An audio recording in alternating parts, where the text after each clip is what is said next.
नमस्कार, मैं अंजलि मिश्रा और स्वागत है आपका द न्यूज में। आपको बता दें, एक बार फिर कॉलेज सिस्टम और जुडिशरी को लेकर कानून मंत्री किरण रिजिजू का बयान सामने आया है, जिसमें वो ये कहते नजर आए कि मोदी सरकार ने अदालत जजों के लिए बहुत कुछ किया, फिर भी न्यायपालिका को हाईजैक करने का उन पर आरोप लगाया जाता है। जी हाँ, बिल्कुल सही सुना आपने। और क्या कुछ कहा है कानून मंत्री किरण रिजिजू ने, आइए विस्तार से जान लेते हैं। बता दें आपको कि केंद्रीय कानून मंत्री किरण रिजिजू ने एक कार्यक्रम के दौरान ये कहा कि प्रधानमंत्री पीएम नरेंद्र मोदी के नेतृत्व वाली केंद्र सरकार ने अदालतों और न्यायाधीशों की सुविधाओं में सुधार के लिए बहुत कुछ काम किया, लेकिन अभी भी न्यायपालिका पर कब्जा करने का आरोप लगता है। रिजिजू आपकी अदालत शो में गए हुए थे और इस दौरान रजत शर्मा के सवालों का वो जवाब दे रहे थे। इस दौरान ही उन्होंने कहा कि पीएम मोदी ने 8 साल 5 महीने में जजों के लिए सुविधा बढ़ाने, कोर्ट हॉल, वकीलों के चैम्बर आदि बनाने के लिए क्या किया है। पहले उसके लिए फंड स्वीकृत किया जाता है। न्यायपालिका के लिए 9,000 करोड़ रुपए मंजूर किए गए और यह सब किसी और सरकार ने नहीं किया है। जब हमने न्यायपालिका के लिए इतना कुछ किया तो हमें कहा जा रहा है कि हम न्यायपालिका का अपहरण कर रहे हैं। सच तो यह है कि उनकी सोच में दिक्कत है। रिजिजू ने यह भी कहा कि यह राष्ट्रीय आपातकाल के दौरान कांग्रेस सरकार थी जिसने इंदिरा गांधी के प्रधानमंत्री होने पर न्यायपालिका को नियंत्रित करने का प्रयास किया था। रिजिजू ने कहा कि प्रतिबद्ध न्यायपालिका तर्क पीएम इंदिरा गांधी ने शासन के दौरान आया था। वह एक समय था जब एक वरिष्ठ न्यायाधीश की वरिष्ठता को नजरअंदाज कर दिया गया था और एक जूनियर को वरिष्ठ बना दिया गया था। आपातकाल यानी इमरजेंसी घोषित किया गया था और न्यायपालिका को नियंत्रित किया गया था। वे अब हमें दोष देते हैं।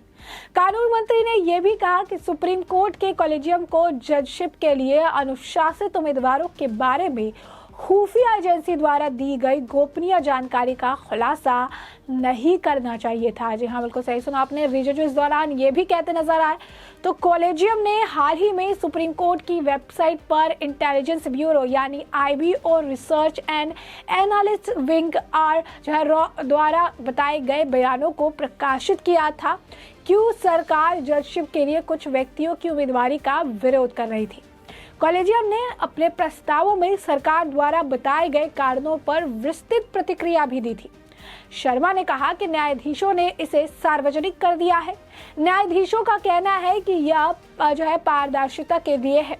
रिजिजू ने जवाब दिया कि पारदर्शिता का पैमाना हमेशा अलग होता है। कुछ चीजें राष्ट्रीय हित में होती है जिन्हें सार्वजनिक नहीं किया जाना चाहिए और कुछ ऐसी चीजें हैं जिन्हें सार्वजनिक तौर पर कहा जाना चाहिए। यह नियम स्पष्ट है। कानून मंत्री ने यह भी कहा कि वह इस मुद्दे पर आगे कोई टिप्पणी नहीं करना चाहेंगे, लेकिन उचित मंच पर इसका समाधान करेंगे। हालांकि एक अलग नोट पर केंद्रीय कानून मंत्री ने स्वीकार किया कि भारत में न्यायाधीशों पर वास्तव में अत्यधिक काम किया जाता है और उन्हें छुट्टियां और ब्रेक की आवश्यकता होती है। इस संबंध में उन्होंने कहा कि भारत के जजों की तुलना विदेश के जजों से नहीं की जा सकती, क्योंकि भारतीय जजों पर काम का बोझ कई गुना ज्यादा बर्डन होता है। इस दौरान वो कई सारी बातें कहते नजर। उन्होंने कहा कि कुछ खास लोगों को भी इससे ऐतराज है। किरण रिजिजू ने कहा कि 99% जज उनकी बात से सहमत होते हैं। एक आध लोग की राय अलग होती है, लेकिन वकील वो भी कुछ खास विचारों को मानने वाले उनके विरोध में हैं। उन्हें इस बात को लेकर आपत्ति नहीं है। हर एक को विरोध करने का अधिकार है, लेकिन सवाल ये है कि अगर कोई विरोध तर्क की बुनियाद पर ना हो तो उसे क्या कहेंगे।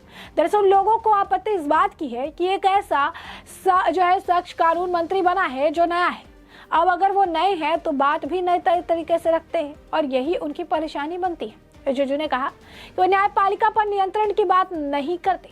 उनकी सोच है कि जजों की नियुक्ति में भी पारदर्शी व्यवस्था हो, लेकिन कुछ खास विचारों के वकीलों का मानना है कि कानून मंत्री की तरफ से हस्तक्षेप हो रहा है। इस दौरान उन्होंने राहुल गांधी और केजरीवाल पर भी निशाना साधे थे। उन्होंने कहा था कि राहुल गांधी और केजरीवाल के बारे में कहा कि राहुल के लिए परिवार सबसे ऊपर है, लेकिन हम लोगों के लिए परिवार से पहले देश है। राहुल जी बयान देते हैं, इस तरह से बोलना शुरू कर देते हैं, मसलन वो देश का विरोध हो जाता है। उन्हें सर्टिफिकेट बाहर से लोगों में लेने की जरूरत पड़ जाती है। इसके साथ ही अरविंद केजरीवाल के बारे में कहा कि जो शख्स खुद को अराजक बताता रहा हो, क्या आप उनसे न्यायपालिका के सम्मान की बात करेंगे। इसके अलावा उन्होंने हाल ही में बीबीसी डॉक्यूमेंट्री पर भी कहा कि हमारे लिए सुप्रीम कोर्ट ने क्या कहा वो बात मायने रखती है। बीबीसी भारत का नहीं है, लिहाजा उसकी बात पर भरोसा क्यों करें। कुछ लोगों की मंशा है कि वह किसी तरह से पीएम नरेंद्र मोदी की घेराबंदी करें, लेकिन 2014 और 19 के नतीजे ने साफ कर दिया है कि भरोसा बरकरार है और आगे भी बरकरार ही रहेगा। अब देख सकते हैं कि बफर कॉलेजियम सिस्टम को लेकर घमासान जारी है, लगातार जो है बयानबाजी की जा रही है। बता दें आज से जो भी इस मुद्दे पर बात की गई, कानून मंत्री ने बयान दिया तो इसे लेकर हमेशा से विपक्ष में कांग्रेस कहिए, पीछे दम्बरम कहिए, कपिल सिब्बल कहिए, सभी ने कहा, यहाँ तक जयराम रमेश कहिए, अरविंद केजरीवाल कहिए, सभी ने गंभीर आरोप लगाए। उन्होंने कहा कि न्यायपालिका पर कंट्रोल करना चाहते हैं। ममता बनर्जी भी पीछे नहीं रही, उन्होंने भी, यानी पूरे विपक्ष ने इस सिस्टम को लेकर जब बीजेपी ने सवाल उठाए तो वो पूरे विपक्ष जो है केंद्र में मोदी सरकार को घेरने के लिए लग गई। उन्होंने कहा कि ये इस पर कब्जा करना चाहते हैं,